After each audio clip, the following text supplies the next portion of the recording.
Hola mis amados hermanos y oyentes, gracias damos al Señor porque podemos meditar nuevamente su palabra en este día por medio de nuestro catecismo de Heidelberg, ahora en la pregunta número 32, la cual dice: pues, ¿por qué te llaman cristiano? La respuesta es: porque por la fe soy miembro de Jesucristo y participante de su unción, para que confiese su nombre, me ofrezca a Él en sacrificio vivo y agradable, y que en esta vida luche contra el pecado y Satanás con una conciencia limpia y buena, y que después de esta vida reine con Cristo eternamente sobre todas las criaturas. Aprendimos anteriormente que a Jesús se le llama Cristo por su obra redentora, es decir, su obra de rescate y restauración de su pueblo, ordenado por el Padre y ungido del Espíritu Santo. Un dato necesario que tenemos que conocer también es que el título de ungido significa el que es enviado. Primeramente, es necesario que nosotros sepamos por qué somos llamados cristianos. Y no es solo por creer en Jesucristo, sino también por seguirle, por ser sus discípulos. En otras palabras, somos los ungidos o los enviados por medio de Jesucristo y tenemos que aprender a hacer la voluntad de Él. Ser llamado cristiano no debe ser tomado a la ligera. ¿Alguna vez nos hemos preguntado por qué somos cristianos? Esta pregunta es profunda. No confundamos esta pregunta con la que dice ¿por qué voy a la iglesia? Tienen una relación, pero no son la misma pregunta. El por qué soy cristiano es una cuestión de identidad. Es una cuestión de relación. Por lo tanto, es una pregunta de existencia, de propósito, de funcionamiento, de comunión, de pertenencia, de unidad. Tal como lo expresa el apóstol Pablo en 1 Corintios capítulo 12, versículo 12 al 27, en la cual usted puede darle lectura ahí en su casa y saber que esta porción de la palabra nos enseña acerca de la unidad de la iglesia, acerca de la diversidad de dones que hay dentro de la misma iglesia. Cada uno en particular tiene un don, pero cada uno se unifica en la sangre de Jesucristo. En segundo lugar, soy llamado cristiano porque por la fe soy miembro de Jesucristo y participante de su unción. En la vida cristiana, la fe es esencial, pero como se ha dicho en estudios pasados, no se trata de cualquier fe, sino de la fe verdadera en Jesucristo. Pues por la fe en Él somos miembros de su cuerpo, es decir, de su iglesia, y participamos de su unción. Cristo significa el ungido. Es en su unción que somos llamados cristianos.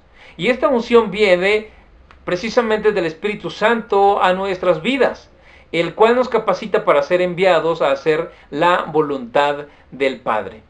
Tal y como lo leemos en Joel capítulo 2 versículo 28.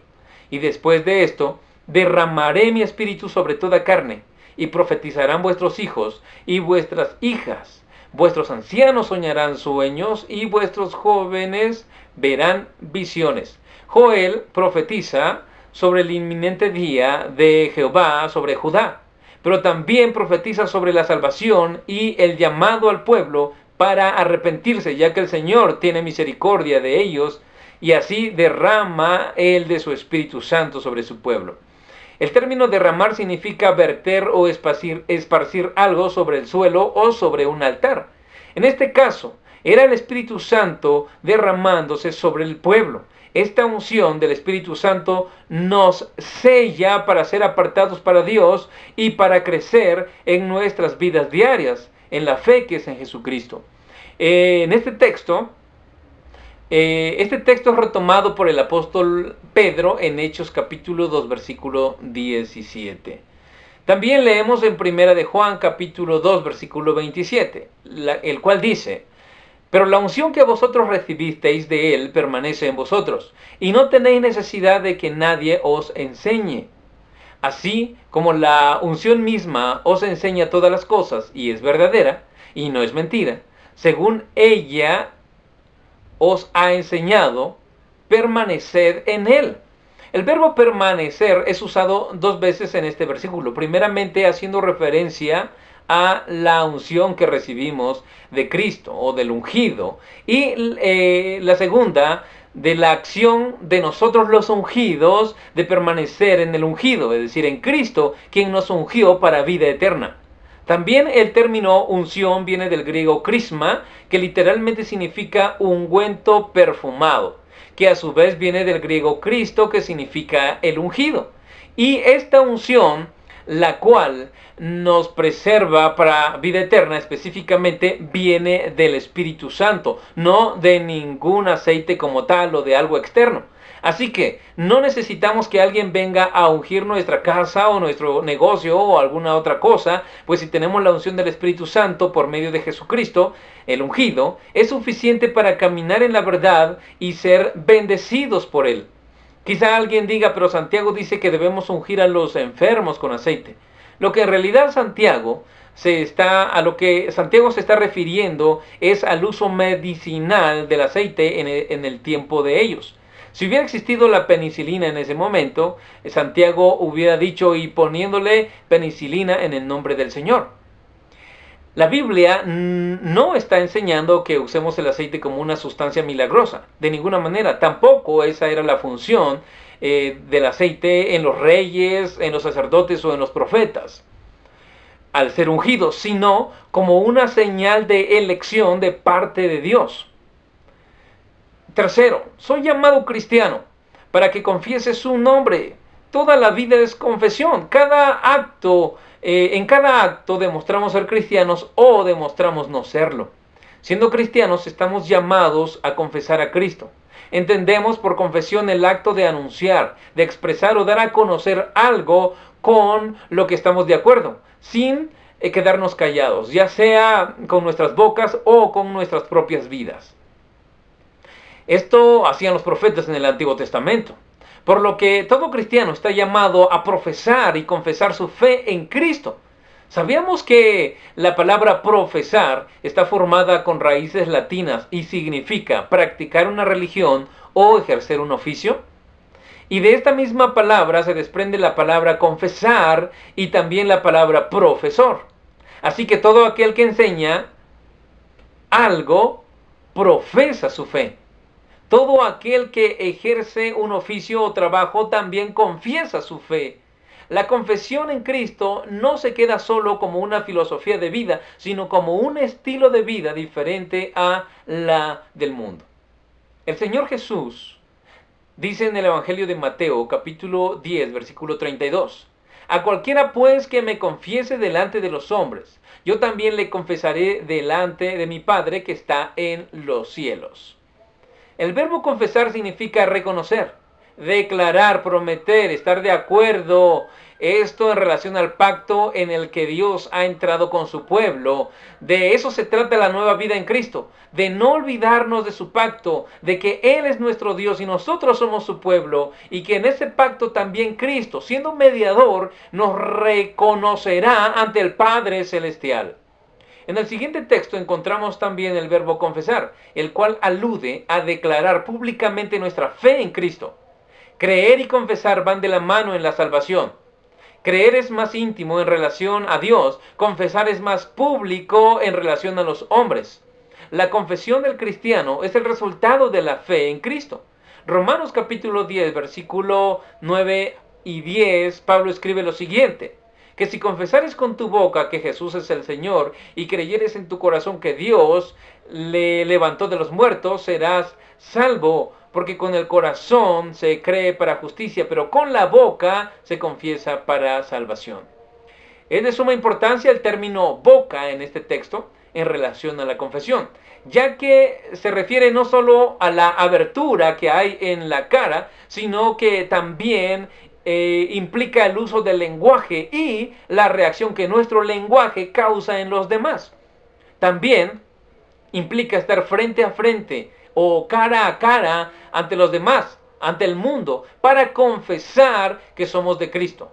De ahí la importancia de la confesión de fe o profesión de fe que realizamos al ser miembros de una iglesia local, lo cual debe ser ante toda la congregación. No puedo decir soy cristiano a mi manera, o decir soy cristiano, pero no necesito congregarme en ninguna iglesia porque Dios está en todas partes. Eso es incongruente para la vida cristiana. Un cristiano necesariamente tiene que confesar la fe en Dios primeramente, ¿dónde? Pues en casa, con sus hermanos, con su familia en Cristo. Pues no hay cristianos sin hermanos, ¿o sí? Yo creo que no. La palabra lo enseña. De ninguna manera, no hay cristiano que sea hijo único. Somos llamados a ser parte de una gran familia. Notemos esto.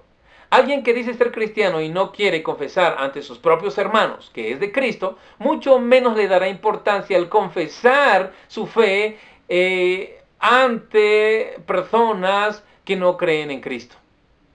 Ante personas que no son cristianas, sino que en vez de mostrar un cambio de vida, se comportará igual que sus compañeros o amigos quienes no han creído en el Señor. El confesar que somos cristianos, hermanos, es un continuo sacrificio.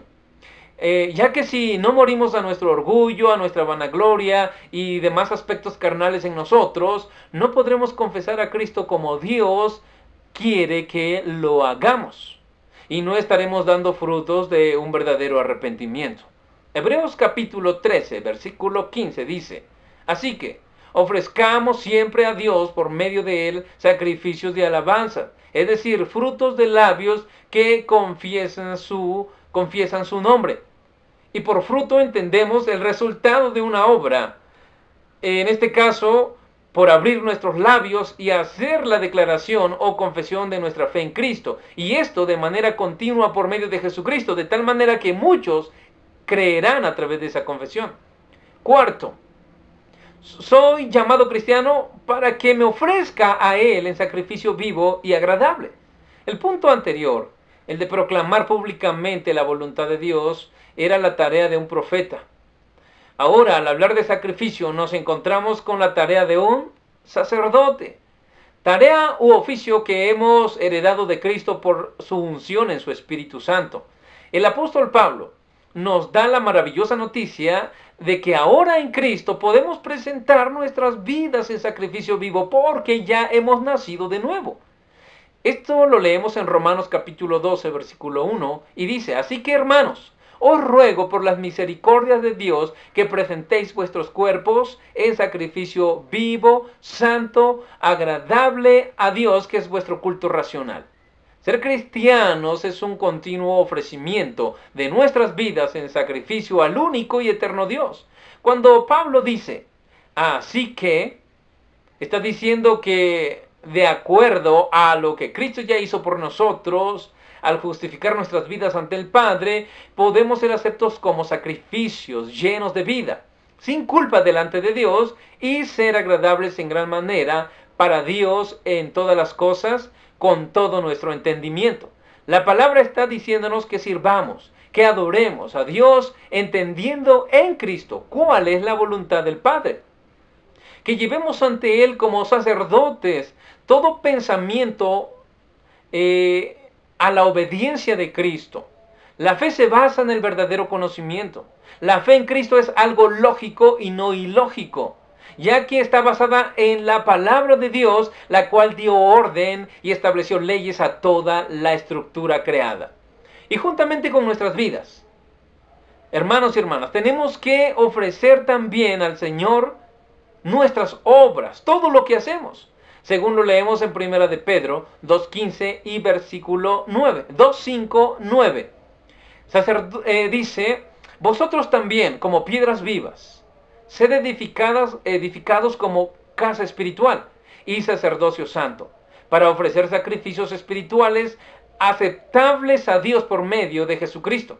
Continúa diciendo en el versículo 9, mas vosotros sois linaje escogido, real sacerdocio, nación santa, pueblo adquirido por Dios, para que anunciéis las virtudes de aquel que os llamó de las tinieblas a su luz admirable. Dios no quiere que ofrezcamos solo una parte de nuestras vidas, Él pide todo. No existe cristiano que sirva a Dios medio tiempo.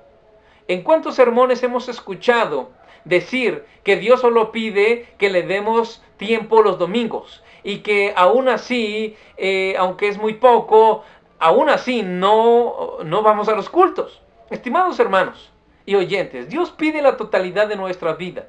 Que nuestras vidas y todo lo que hagamos sean sacrificios espirituales aceptables a Dios en la nueva vida que tenemos en Cristo.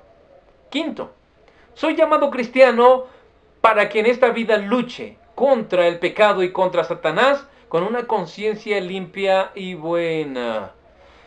En Cristo hemos heredado el oficio de profetas para proclamar el evangelio de Cristo, el oficio de sacerdotes para ofrecer sacrificios vivos ante Dios, y también hemos heredado el oficio de rey para ejercer dominio sobre la creación y luchar contra el poder de la carne y de Satanás en nuestras vidas. Gracias a Dios, ahora somos de Cristo. Pero, ¿a qué conlleva ser de Cristo? ¿A qué conlleva ser cristianos? Pablo dice en Gálatas capítulo 5, versículo 16 al 17.